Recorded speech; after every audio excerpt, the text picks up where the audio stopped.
Hi, my name is Paulina and I will talk you through our next module, which is noise control in the workplace. What is noise? Sound is a vibration in air, and by definition noise is unwanted sound which can cause temporary or even permanent deafness. Noise can cause or contribute to stress and damage to the ears and can occur at different levels for each individual.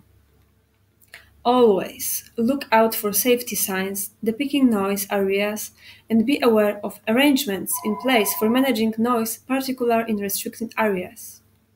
Always wear correct PPE in noise environments, for example, earplugs or air protectors.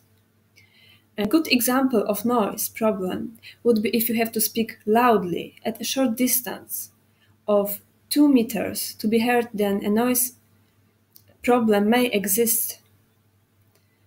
Always report all noise issues or concerns to your line manager or company health and safety representative.